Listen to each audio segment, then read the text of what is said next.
Welcome to the series finale of the Hot Stove presented by the Cup of Mets podcast. I'm Ian Bosniak, and we'll be joined momentarily by Robert Venegas and Matthew DeSantis. Before we get going, remember to give us a follow on Instagram, Twitter, YouTube, and TikTok. We are at Cup of Mets. Also, be sure to subscribe to the podcast, whether it be on Spotify, Apple, or wherever you get your favorite podcasts. And lastly, make sure to download that SeatGeek app and use code Cup of Mets to receive $20 off on your first purchase. And with that, let's kick off the finale, boys. Rob, Matt, gentlemen, the Hot Stove has finally come to an end. This is it. How we feeling? I mean, I'm happy it's over, bro. I'm just ready to watch some baseball. People can be happy, unhappy about the moves made, but I still think to this day our biggest move was President of Baseball Operations David Stearns, um, to give us continuity and long-term success. So I'm not really mad about how the way the offseason went. Now it's just really time to just watch some baseball. Yeah, definitely. Time flies. And again, the fact that we're kind of getting the ESPN updates and whoever tweeted it out during the weekend, that it's kind of crazy. You get that first ESPN alert. It's good to see, man. Baseball's back. Yeah, getting those lineup drops is definitely something that, and especially with the warm weather coming up, we hit 50 today here in New York. Looks Sun's like it's out. going to be that way over the next couple days. So definitely baseball weather, only a few more days to go here in February. As you both said, ready to talk some baseball. The Mets have played 3 games already since we've last touched base, today being the 3rd game. Tyler Megill tossed the first game. Jose Butto pitched yesterday, and Max Kranick started today, all 3 vying for that 5th starter role, taking over for Kodai Senga. Before we get into those guys, just a quick note on Kodai Senga. It's been reported by Bob Nightingale over the last several hours that the Mets internally are much more anxious about the timeline in regards to how much time Kodai Senga could miss. When I'm thinking of posterior, your shoulder, I went back and dug a little bit. Johan Santana also had that. There are several pitchers who have had that and who have had complications coming back. I'm a little bit worried. Matt, you and I were saying last episode that it was looking like baseball activities wouldn't begin until, June. And then, we kind of see from there. But to know that the Mets are privately anxious about the timeline is definitely not a good sign for the club. No, definitely not, man. I mean, again, and this is your quote unquote ace coming into 2024. Having a good rookie year, solid rookie year, and you invest that many years and like what, 15 million annually. Yep.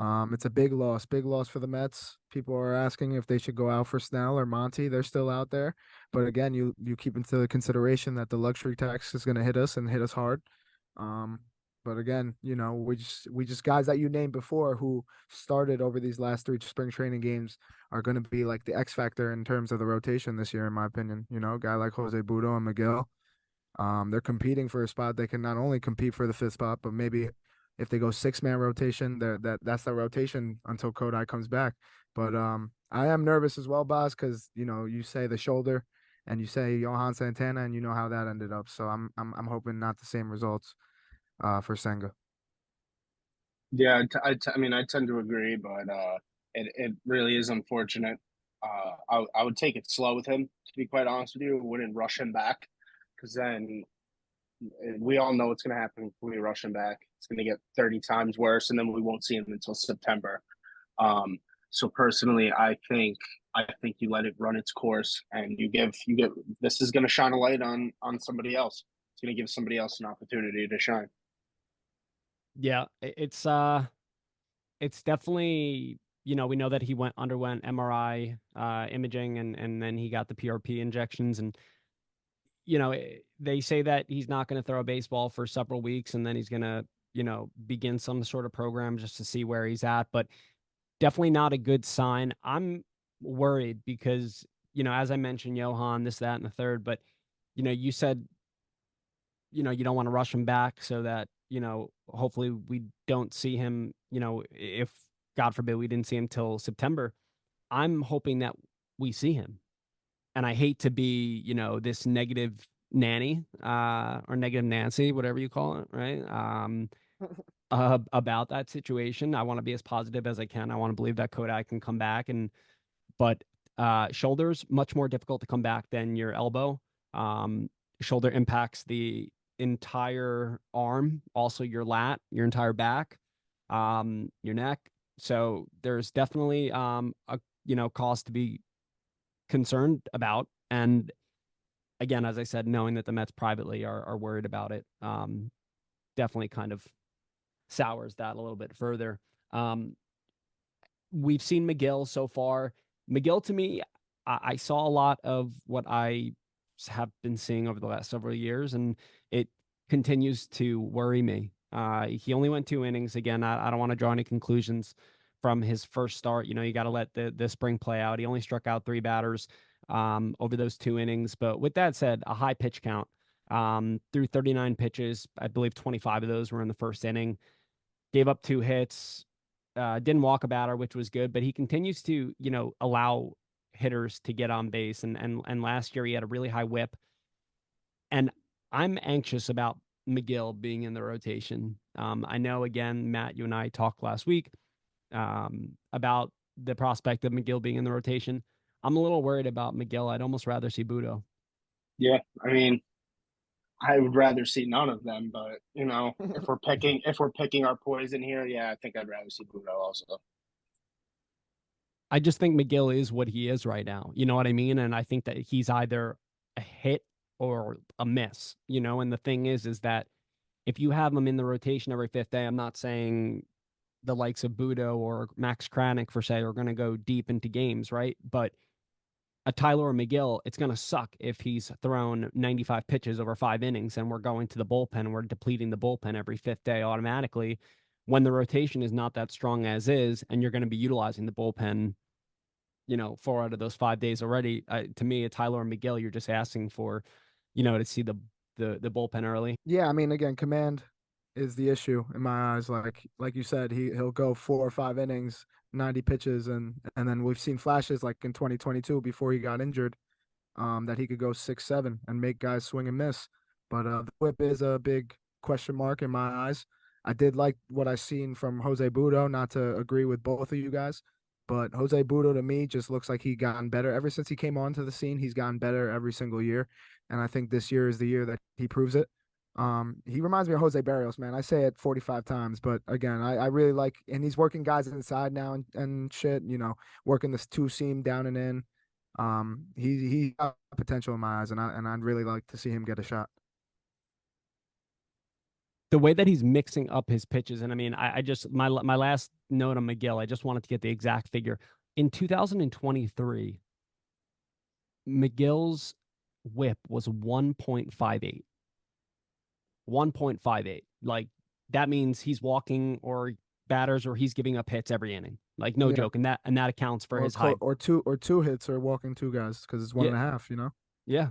No, Yeah. exactly. And that's, his highest whip before that was his rookie season, where he tallied a 1.28 whip. So obviously that's a massive concern. Gave up 141 hits in just 126 innings. Also walked 58 batters as well, and only struck out 105. So a guy that, you would think would strike out more batters, being that he does have that overpowering stuff at times, as well as mixing in those off-speed pitches, that American sport, this, that. You would think that you would be able to see more swing and misses, but you haven't seen that from Megill. And I think that that's why I'm a little bit more leery of him. And then you look at a Jose Butto, and Jose Butto needs to refine his secondary and his off-speed pitches. He still does. He still has to work on them. But yesterday he looked good. And not only that, I don't know if you guys saw it, but that fastball, granted, in his time last year, he was throwing the ball 93, 94, 95, but he was throwing consistently all the entirety of his 95, outing yesterday. 96, yeah. Yeah, they were all 95, 96. His fastballs were splitting away. Mhm. He just looked good. And Rob, you mentioned pre-show here that you felt like he kind of changed his delivery a bit. Yeah, no, I mean, again, he's more like when he kind of gets in his windup, he's more crouched up, and I guess he's leading his hip more, which is where the velocity comes in. I feel like, but I don't know. I know you as a former pitcher, like you always talked about your changeup. Your pops always talked about the changeup, and I don't know. Ever since he's gotten into the league, he wasn't afraid to throw it, even though it was hung over the plate sometimes. But you seen the downward movement and the sick motion of the changeup that he has. So that's why again, like I just respect the pitcher who can chuck it 95, 96, and then just drop on like a slow changeup to maybe get hitters out in front. And he's just not he looks like not afraid. He's pitching. He's not thinking. Even when he's missing. It's just I don't know. I'm rooting for the guy. Yeah, me too. Seeing his velocity go up, that's definitely a good sign. And also age is only a number, right? But Megill, we've seen what he's had over the last several years, and staying healthy has been an issue for him. Um, Staying consistent when he's on the mound has been an issue for him. And again, when you look at a Jose Butto, he's only had a cup of coffee. He's only made 8 starts over the course of his career, but he's only 25 years old, right? And he'll be 26 at the beginning of this season, and he still has, obviously, you would say, untapped potential. And again, from what he saw yesterday, and again, he threw 39 pitches yesterday. But as Rob said, seeing him utilize that changeup and those pitches breaking down, um, and seeing him use some of his breaking stuff, it just made me remember that he really does have 4 or 5, 6 pitches that he can utilize if he refines them. And if Jeremy Hefner can consistently work with him instead of shuffling him back and forth from Citi Field to Syracuse, I think that Butto could really be a really solid starter in the bigs. Yeah, definitely. I agree. We just got to see the stuff, give him his opportunity, and his opportunity might come with Senga being out. So as long as he continues to produce during the spring, then we need arms. He'll be there. Absolutely. Absolutely. And again, one of them will end up in the rotation. Obviously, there's always a potential that there could be some sort of 6 man, because even the likes of a guy like Sean Manaea pitched out of the bullpen primarily last year, or kind of split a little bit. So, there's always a possibility, but the Mets do have these arms depth wise. So we'll see. And then a guy like Max Kranick, who the Mets claimed off waivers from the Pirates. He looked great today. He went 2 innings, struck out 2, didn't allow a hit, didn't walk anybody, only threw. Doesn't have. Wow. You know what I got to say?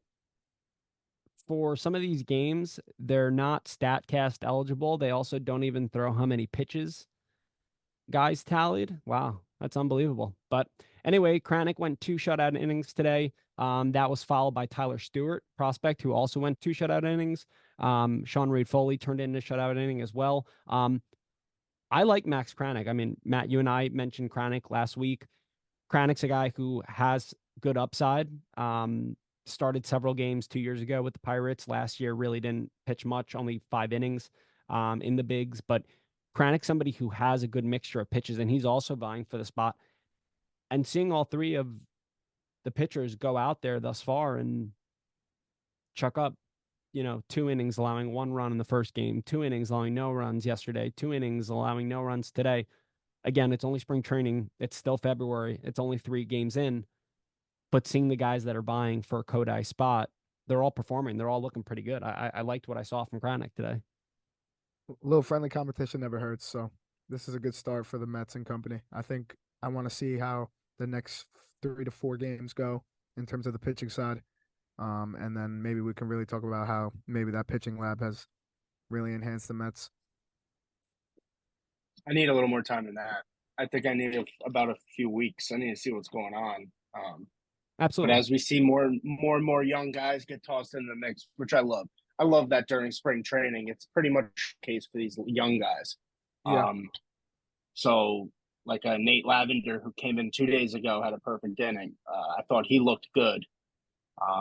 We have a lot.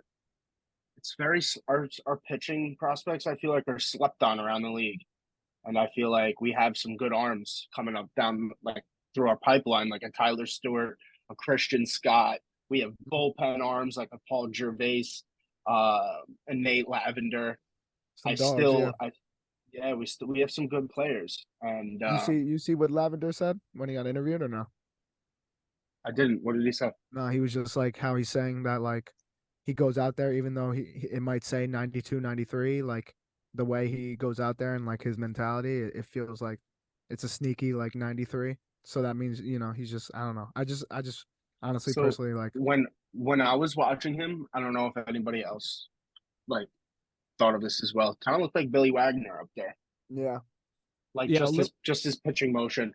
yeah, a little bit more soft tossing, obviously, right? Not Yeah, not Billy throwing, Billy was a flamethrower, so yeah, not triple digits, but I think Rob, I think what you were alluding to also is not only his mentality, but also he kind of has a little bit of a deception in his motion, Yeah. as well, and that also can throw off hitters. Nate Lavender is someone who we'll talk about. He's going to vie for. It appears like there's only one bullpen spot remaining, knock on wood, and that's bearing any injuries. Um, but that's truly what it appears like, and um, as you said, Matt, I'm excited to continue to watch the McGills, the Kranicks, and the Buttos this spring, see who ends up with that fifth spot, and then kind of go from there. We already knew yeah, going into this year, even though we had a legitimate one or two in Kodai, we knew this year that if we were going to be successful, a lot of it was going to fall on the bullpen carrying the rotation. We knew that anyway, right? So yeah. we just have to kind of see how the rest of the spring unfolds. A piece that I'm looking to see how he develops more is a Grant Hartwig. He looked good at times last year. I thought that he could very well be in the mix as a viable bullpen arm going forward. So I'm really excited to see how he plays this season. Absolutely. And he's not even slated to be in the projected bullpen as it's currently constructed. So that just shows, listen, the Mets bullpen is sneaky good. And if some of these pitchers pan out like a Jorge Lopez, a Jake Diekman, uh, Shintaro Fujinami, the Mets bullpen is going to be in good shape, and again, as I said before, if the Mets are going to be successful, a lot is going to ride on the likes of the bullpen. And really, as I said, there's only one spot right now. Fangraphs projects Phil Bickford to get that final spot. But again, there's a guy like Grant Hartwig, as you mentioned, Michael Tonkin, who the Mets brought in as well. There's a bunch of pieces that the Mets do have that can get that last spot. So, um, really just kind of comes down to kind of seeing how the rest of the spring rolls, and hopefully some of these players that got invited to spring and don't have options, kind of stick around in the minors. And Something honestly that we didn't actually speak about was Fujinami. He is not at spring training due to visa issues. is Oh it wow. visa I didn't even issues? know that. Yeah, it's visa issues. Apparently, he had the same issues either last year or the year before. Had to fly back to Japan, get these dealt with. Uh, but last year he did it before spring training. This year I guess got screwed. But that's where he is. He's back home dealing with visa stuff. And the thing that I was going to say about Fujinami, I mean, obviously I knew that he went back to Japan. I didn't realize that it was. Are you? Has that been confirmed that it's due to visa issues? I saw a whole bunch of stuff on it during the week, during Huh. last week. So it's got to See, be see, to me, I see has left the team due to a family matter.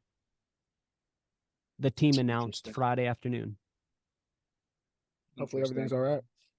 Yeah. Yeah, but something that I What wanted I to bring, saw, but I mean yeah, something that I wanted to bring up about Fujinami was Fujinami. There are people saying that he is an absolute freak athlete. Yeah. We know that he can throw 100 plus miles per hour. We saw 103 last year, but there are people saying that if he can refine a few things, he could be like unhittable. Just to think of him and Diaz being unhittable. Yeah, and the way that you watch Fujinami, it's a shame that he couldn't. And again, last year was his rookie year in the major, so I guess the Mets could always dabble at some point during the season, and I guarantee we'll see an opener at one point or another. Just throw him out there. But like Fujinami, to me, that upside, watching a couple of his bullpens before he went back to Japan, he throws he throws like Otani. And I know that a lot of Japanese pitchers have that similar kind of pause in their delivery. Yeah. But Otani's much quicker to the plate, and Fujinami is as well. but they do have that little leg pause in their delivery. So I don't know, and just knowing that he can touch 100 miles per hour, have that breaking pitch and the slider and the curveball. There's a ton of upside in a guy like Fujinami, and the fact that people are coming out saying that they're extremely impressed with everything that they've seen so far from him. Those are great notes. Yeah, and then I mean, offensively speaking, you see Francisco Alvarez go yachty yesterday. I don't know if you guys have noticed this, but it looks like Francisco Alvarez has shortened his swing a little bit. No, yeah, he definitely did. He said he tweaked the swing a bit, or not even a swing, but just I guess being shorter to the ball. Yeah, So again, but that high and outside pitch, he like led the league, or like in like hard hit percentage, or he was top 10 or something like that in the high and outside fastball. He's just like yeah. top 10. He's like hitting 900 OPS or whatever. That home run yesterday reminded me of granted the pitch wasn't as high and Francisco Alvarez is a shorter guy than Vladimir Guerrero Sr., but reminds me of the All-Star game home run that Vladimir Guerrero Sr. hit um in Pittsburgh back in '06 or whatever it was. Um Mm. when he just like took that fastball that was just up at his head and just cracked it over the right field wall. Completely different fences, but I don't know. I mean, Matt, I think that you mentioned last week that you are predicting 33 home runs from Alvarez in 2024. You also mentioned him as an X factor. If he could take that next step, get on base at a higher clip, continue to hit for power, take a step defensively as well, The yeah, sky is the limit. the sky is the If limit. if he and there's no reason why he shouldn't be behind the dish every game. Give him his regular day off, but like he should be the main guy behind the plate. Like enough with this like Nito Narvaez bullshit. Like he's the guy. You gotta let him play, bro. Like it's time. Like you can't put him in for 2 games, have him sit 2, have him play 1, sit again. Like, dude, let the kid play. Yeah. He's young. No, 100%. And they like kind of like did that a little bit last year in terms of just like playing with him. Like he would catch 2 days, then DH him. It's like just give the kid his run, and when he needs a day off, he'll let you know. And I'm sure his day off is like not catching for 1 game, DHing. But I got to see that every like week or so. I, Our I I saw something the other day. Our catching room is worth like $25 million AAV this year, and he accounts for 500K of it. yeah. So what? It's James McCann and Omar Narvaez. And 2.5 to Nito. The 2.5 to Oh, Nito. I think Nito's going to get traded. He's playing right now. He's been playing the last couple of games. I think that he's auditioning for other teams right now. I think no, he Tomas probably is is. so long. Or So so what are long. we gonna get for him? A bag of Rawlings baseballs and a fucking jar of hummus? Like, Yo, Okay, let's go back on this. A bag of Rawlings baseball and a jar of hummus. How do those that sound? sounds about Wow. that sounds about right for what we could get for Tomas Nito. I hope he listens too. nah, no, don't hope that. Don't hope I would I would that. I would I would I would just like a little salary dump. Yeah, I mean, I think some team will say, okay, he can be our backup at 2.5 million bucks for 1 year. Sure. yeah, why not? Teams are in need of catching. Yeah, but and I, listen, I'm sorry, I'm not trying to speak bad of Tomas Nito. He definitely like exceeded his expectations. I mean, not really, but I Yeah, just what the think hell are it's you talking crazy about? He how sucked last year. yeah, no, he's trash. But He was a anyways, top 30 I'm prospect just though. yeah. The moral of the story was play Francisco Alvarez. The kid can hit Definitely. and he can catch. So Well, listen, I think that you are going to see him play every day, minus those off days here and there. I think that the Mets recognize that. You also hear it in the likes of Beatty and Vientos. You hear Mendoza talking the other day. They're both going to get reps at third base. They're both going to get ABs. This is the year that we're going to see the kids play. And Alvarez, he struggled towards the end of last season, but he established himself as a starting catcher last year, and I think the Mets know that. Narvaez will get in there for a game or two a week, and that's it. And I don't think there's yeah, any. I don't think there's any denying that. What I thought was a little concerning yesterday, and listen, I know I'm always a part of the camp of it's only February 25th, but Vientos made an error. What do you know? He did. Like, come on, man! Like, what are Yep. you doing, bro? Oh boy. And it's funny too because Vientos, when you watch clips or you watch, snippets of them down in Port St. Lucie, he looks much smoother than Brett Beatty at third. Yet he Yeah, he makes looked the good on a double errors. play. We had a double play that he kind of had to like go towards second. I believe. I don't know, but he did look smooth. Yeah, but I didn't I know he think, made an error. That Yeah, is yeah, concerning.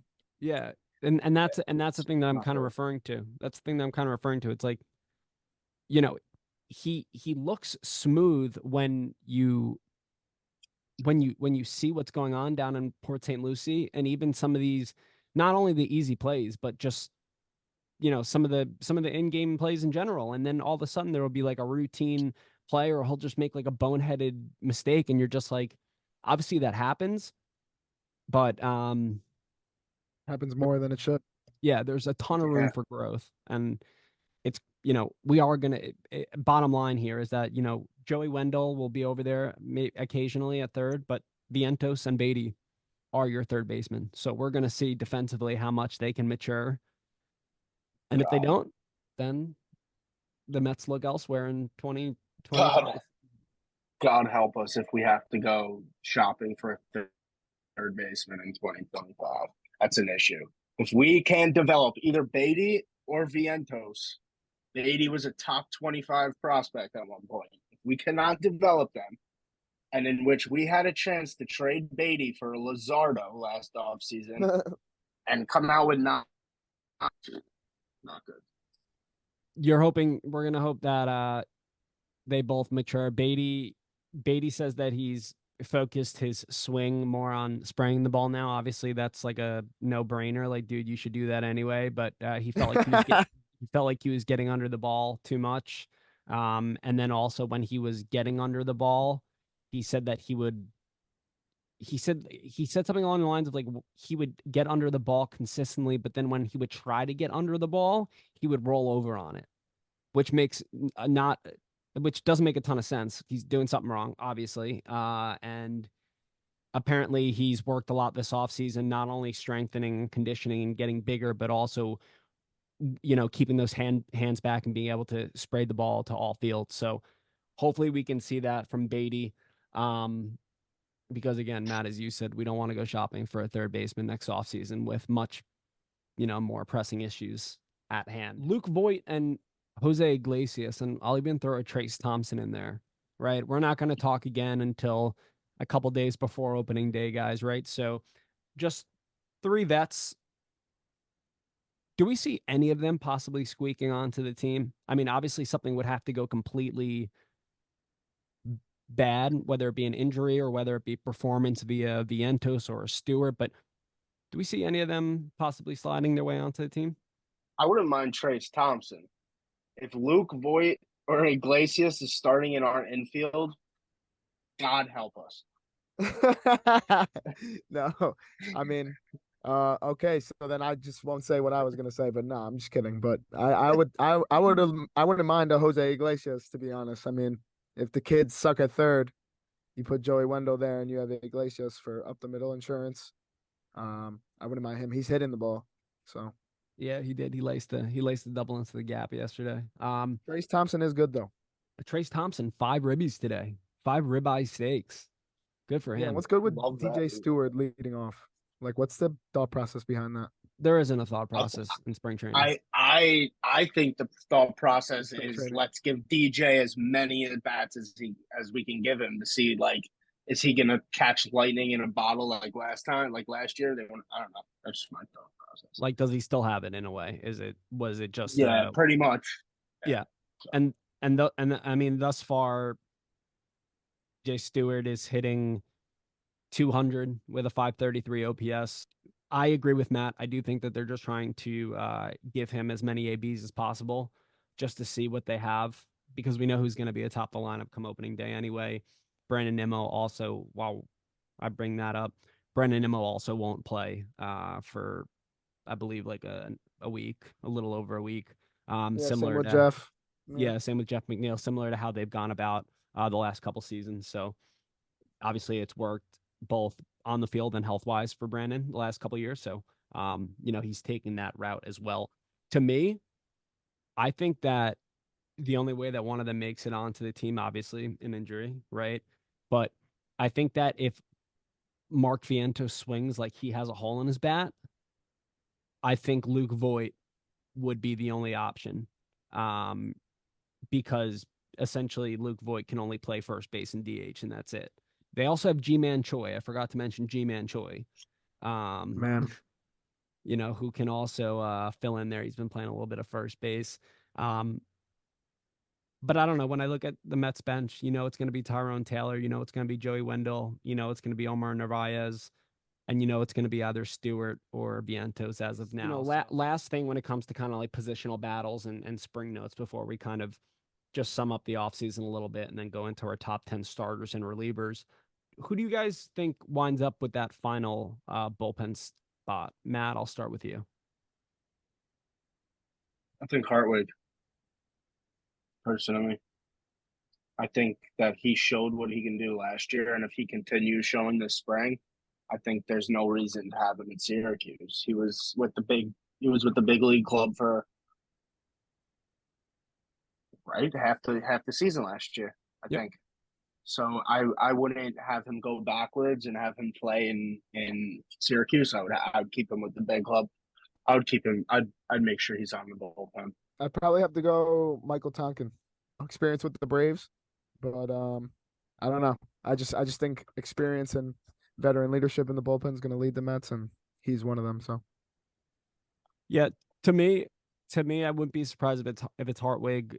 Wouldn't be surprised if it's Tonkin either, considering that the relievers are going to have to give a little bit of going to have to eat innings at some point or another. But I do think Phil Bickford ends up getting that final spot. Only reason being is that he doesn't have any options remaining. So he would have to clear waivers if he is dropped, and then a team may pick him up again. Losing Phil Bickford, the sky's not falling, obviously. But I do think Bickford ends up with that final spot. So again, next time we'll chat will be right around opening day. But if everything falls into place, the opening day bullpen will be Edwin Diaz, Adam Ottavino, Brooks Raley, Drew Smith, Jake Diekman, Shintaro Fujinami, Jorge Lopez, and Phil Bickford. Off to the grades. This was a weird offseason. We know it. We've been waiting for this day to wrap up the Hot Stove series because it's been boring as hell. Just quickly, I'm gonna go ahead and give David Stearns a C+/B- for his first offseason with the Mets. I know I just gave you like a little bit of an in between. I wasn't expecting him to go all out. We knew that he wanted to see internally what they had, and we knew that the Mets wanted to shed some dead money. With that said, seeing how the playoffs have gone the last couple years, meaning if you literally just slide into a playoff spot, you can get your way up. Like example, Diamondbacks last year. I just feel as if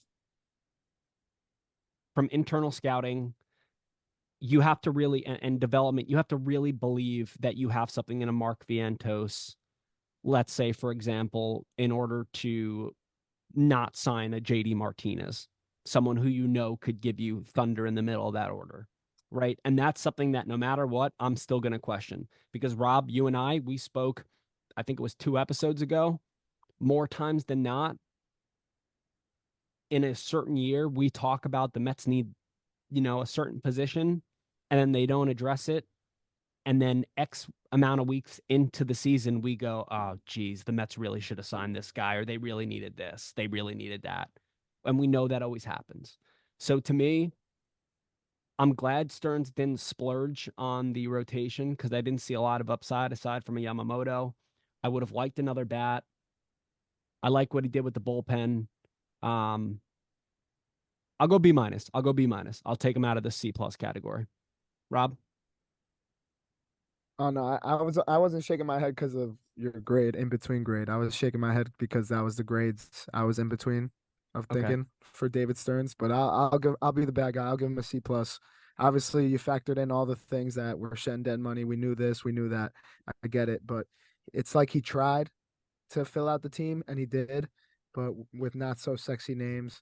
There a lot of hit or miss type signings in terms of the offense. I do like what he did with the bullpen, which obviously made me give him a C plus. But again, and the rotation kind of scares me. So C plus. Yeah, I was kind of fighting in between a C plus and a C. Um, I mean, I do think that he did good things, and like I said at the beginning of the episode, I think that he was our biggest acquisition. Just like bringing in like a top five baseball exec to run your whole franchise. It's pretty big, especially in the past few years. We've been going through GMs like every week. Um, but anyhow, I mean, a lot of these signings are like lightning in a bottle signings. Like it's a lot like, wow, they produce good. We can either trade them or we're looking good in the season and we're adding at the deadline. And then like we said, we everybody wanted Yoshinobu Yamamoto as the hot stove continued on. It started to really seem like we weren't going to get him, especially after Otani went to LA. It was kind of like it's done. But he is realistically the only one I would have actually have splurged that money for. I do think it's smart to keep our books open for the future, especially with as we're transitioning to a younger organization. Our team with Drew Gilbert, Luis and Acuna, we have some good prospects coming through the pipeline. Acuna, So 2 hits I today. love that. Trust me, I love to hear that. I'm going to be following the Syracuse Mets pretty heavily this More year. than the actual Mets. Nah, I wouldn't That's say that, but I'm that, going to be following them every night. that's dependent, Rob. Yeah. Can you ask me that question in the middle of May, please? Yeah, I got you. I'll put it in my notes. And then we should take a Good trip looks, up there. I would be fun. Yeah, That'd I would actually do that. probably be I fun. mean, we should do Binghamton and Syracuse, but final score: Mets 6, Washington 3. Kranick with the W. Jay Suarez with the save. Do you know who that is or no? So I gotta pull it up. Julio Suarez. I don't know. Give Out it a of my go. yeah, that's what I'm guessing, but I didn't want to. What's his name? Check. I don't know. Fine. Yeah, just check. Because the one It's thing. not compass even have it. Oh, Who's Suarez? Joander Suarez. What is it? Joander, Okay. I think. Joander. Yeah. Yeah. He was born in 2000. He actually turns 23 tomorrow. So happy birthday, Joander. Yeah, that's not the name that I would have guessed. Okay. And the last thing that I wanted to say on all this, and then we'll just move ahead to our top tens, is that I think all in all, we're giving around, the C plus, B minus grades. At the end of the day, though, I think Rob and I can agree with Matt. Stearns was the biggest acquisition. And with that said, it's not like Stearns inherited a team that had a ton of money to spend. There was, Billy Epler was and again, we didn't see Jeff McNeil going from a batting title champ to a 270 hitter, but Jeff McNeil under contract long term, Marte under contract long term. You still have the money from Scherzer and Verlander. So it's not like he could have really done so much. And especially in a class where you're seeing even other teams look at a Jordan Montgomery or a Blake Snell and question if they should sign him or not. It looks like the Mets kind of followed a path, and David Stearns did that. So I really commend him on that. I really do. I also think the reason why I'm giving him a B minus, C plus, whatever, is just because the offseason was just boring as hell. And I mean, it's not necessarily his fault, but I was sleeping. We came on and spoke about the same shit every week. God, like we spoke. I want to go figure out how many times we said Jorge Soler's name in these 18 episodes. Probably like hundreds. Yeah, and Yamamoto. Yup. Otani. Vientos. JD Martinez. JD Martinez, yeah, same crap. Same crap. Monty. The biggest episodes, the most fun that we had, I think, this offseason, I think it comes down to 3 episodes. James Shiano, when he That's a joined the good one. pod early on, when the Mets signed Luis Severino and Joey Wendell, because we Yeah. thought that was the start of something. And then when the Mets signed Fujinami and Diekman, because we're like, oh crap, maybe this bullpen could help their rotation out. And then obviously we get hit with Senga being out for God knows how long. So it's just Yeah.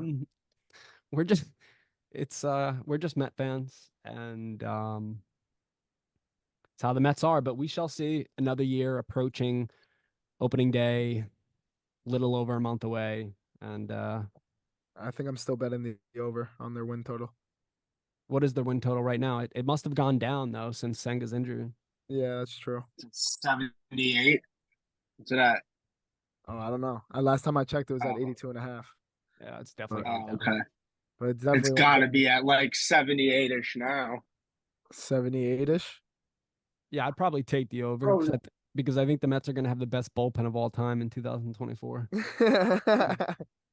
bold, bold. All That's time. my bold. That's my bold. My 2 bold predictions for 2024 are the Mets are going to have the greatest bullpen ever assembled, Mhm. and Brandon 81, Nimmo's 81 and a half. Brandon Nimmo's going to turn into an MVP caliber player.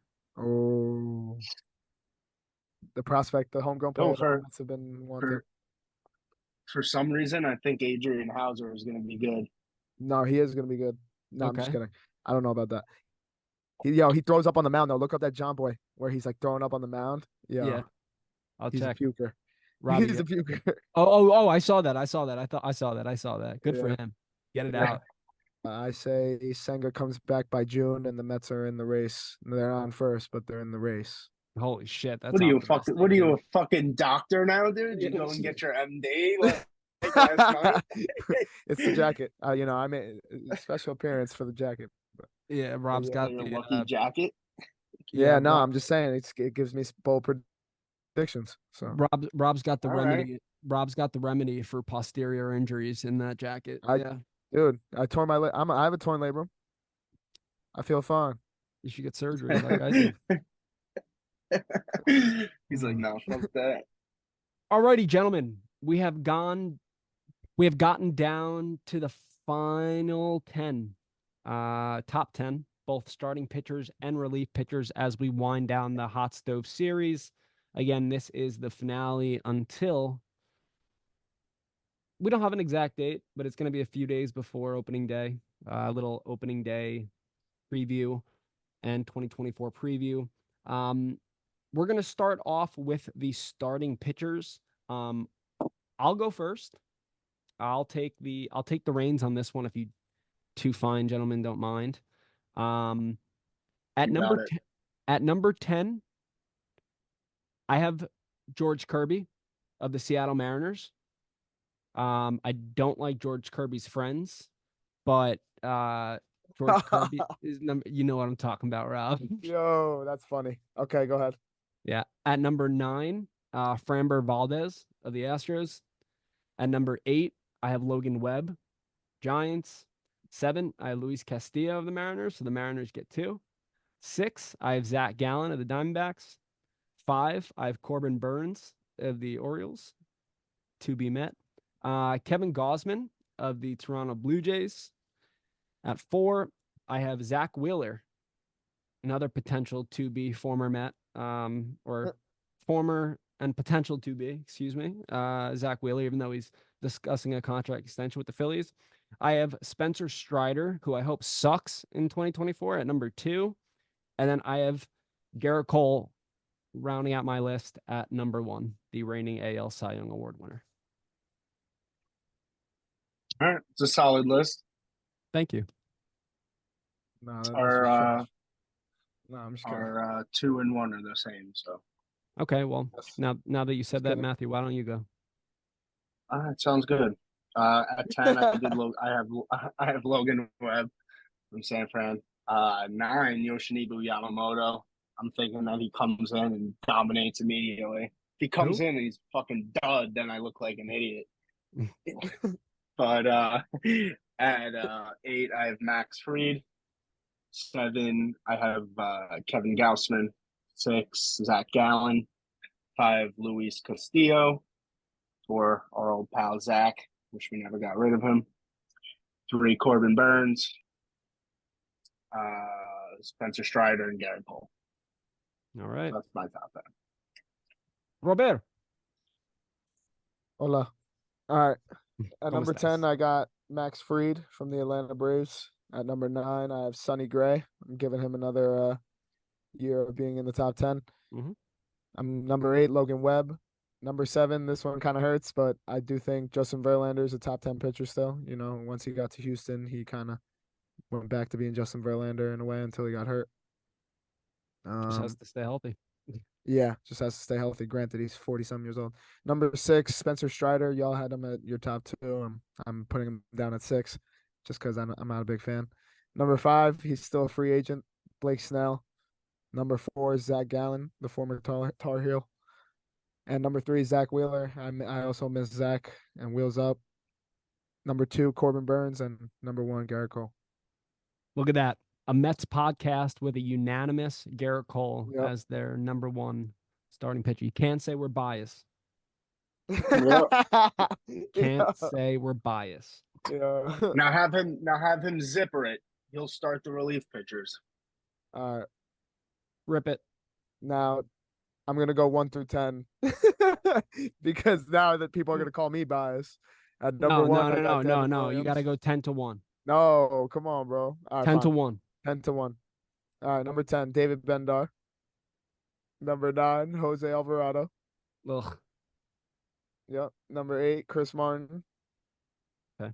Number 7, Brian Abreu. Number 6, Johan Duran. Number 5, Peter Fairbanks. Number 4, Evan Phillips. Number 3, Ryan Hesley. Number 2, Edwin Diaz. And number 1, Devin Williams. Okay. It's a good list. I don't know why you Still built it don't up. know how. I don't know why you built it up. Yeah, Like they were gonna shit on you, man. That's a good list. Nah, Edwin Diaz, bro, because he had a year off. You know, he Yeah. should. I was gonna put but him 1, but then I was like, how? nah, Devin Williams. It's how you expect them to perform in 2024 as well, not Pretty just from the much. previous season. So you're good. You're Interesting. justified. I guess something happened to Josh Hader.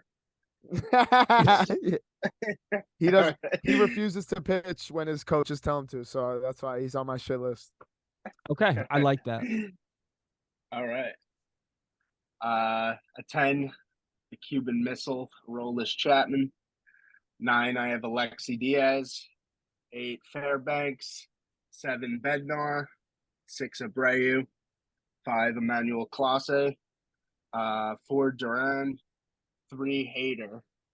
2, Williams. 1, Mr. Trumpet, Edwin Diaz. Wow. Bro, I forgot about. I think he comes back and he's the fucking man again. I Oh, think Rob, he you looks forgot. no different.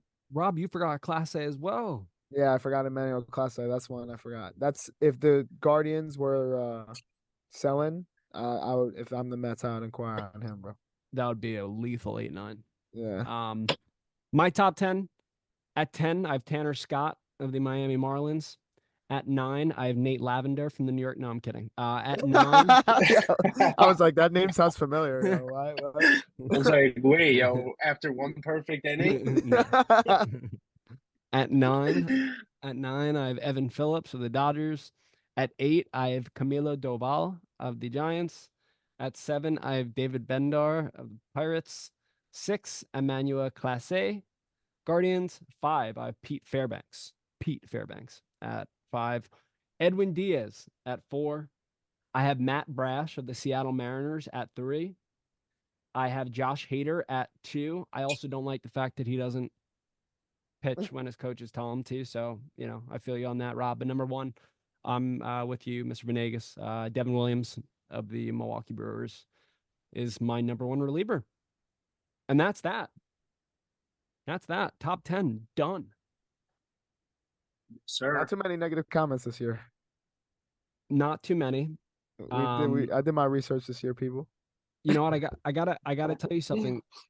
Something that I thought that we'd get shit on was the panel left fielder post. Um, but people actually were pretty understanding that Brandon Nimmo is number one because left field is as barren as it comes. You know, Well, yeah, and Yeah. and honestly, good thing you didn't put my list out that I gave you because I put Alvarez as one, and he's a yeah, designated hitter. that's the thing. That's Uh, the thing. MLB Network doesn't do designated hitters, so it's like he primarily is a DH, and then Juan Soto, who played left field for the Padres last year, shift him back over to right. So you look and it's really yeah, like Nimmo, Arozarena, and Brian Reynolds. So very Yep. true. yeah. Well, gentlemen, obviously, like again, we've said it a million times, but a weird off season, a very lackluster hot stove. With that said, we made it. Um, Opening day, literally, it's February 26th. Opening day.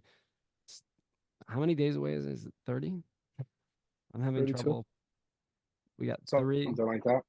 3, March 28, March 28th. It's February 31. 26th. 31. March 31.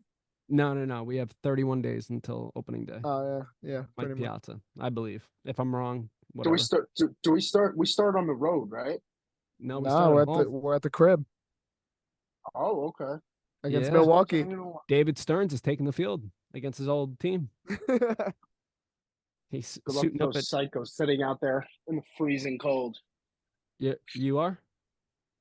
Oh, I said good luck to the psychos that do that. I don't go there until at least like the sun's out, like until at Oh, least like April, early May. dude, if I could, I would get there at midnight on March 27th and sleep over. Yo, you're funny. Too Dude, bad we have work. yeah, too bad we have work. I used to wake my folks up at like 6 a.m. in the morning, like it's Christmas. I used to shake my dad, like, it's opening day, it's opening Yeah. day. We used to leave by like 9 a.m., get to Actually, we might Shea. have off that week. We don't. Uh, but it just ruined. Oh, Rob and I worked together. People haven't picked that one up. yeah. Yeah. Throughout this winter. Yeah. Our listeners understand who we are and what we do. Yeah. Nah. All right. With that, gentlemen, Yeah. again, as I said, it's been fun, and I know that I can probably speak for both of you when we say that we're super excited to get season 3 underway and just several weeks.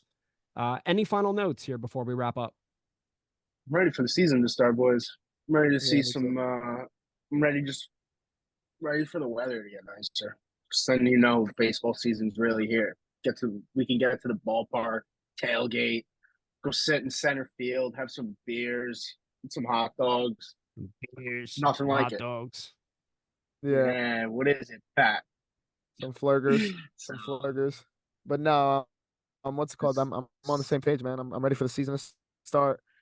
Um, Some of the again, yeah, once the Super Bowl kind of Rob, you looking forward to some of those what? what are those little things called that they sell on the right at the train station? What? The little juice shots. Dude, What are what? those called? I don't know. The Dude, Nutcrackers. yeah, there we go. There we go. The nutcrackers, yeah. Oh what boy. from homie? You buy it from homie with the shopping cart? Yeah. Yeah. He's Only the got man. cash up. You know. Yeah, Yo, dude. You dude. grab a Yeah. beer from him and everything. Yeah, pretty much. But no, craziest game we went to last year was the college night by far. Oh my That gosh. that was like a zoo, bro. I thought City Field was like not moving, but like I thought it was coming down at one point because like it was so rowdy. Yeah, like I'm not even lying, dude. Well, I was oh well, I at first I said, "Oh yeah," but I wasn't even there. No, yeah, That was the yeah. game that you and Joaquin were there. Yeah. Joaquin and Jesus. Yes. Yeah, but no, dude. Oh my God, when I tell you, like it felt like this, dude. It was crazy Well, that because was they an were just electric game. yeah, crazy. But yeah, hopefully we have some of those in 2024. And again, not to prolong this, but again, let's go Mets and let's have a good spring, God A- willingly. For sure. Absolutely. Absolutely. Well, gentlemen, again, it's been fun, and we thank all the listeners for sticking with us through this very slow hot stove season.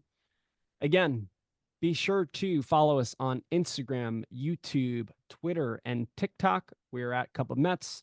Also, be sure to subscribe to the podcast, whether it be on Spotify, Apple, or wherever you get your favorite podcasts. And lastly, again, head over to the App Store, download SeatGeek, make an account, buy some tickets, punch in code Cup of Mets, use as many email addresses as you want, and get $20 off of your tickets. And that's that. And with that, for Matthew DeSantis and Robert Venegas, I'm Ian Bosniak. Thank you again for joining us. We'll see you in a few short weeks. And as always, let's go Mets. Good night, everybody.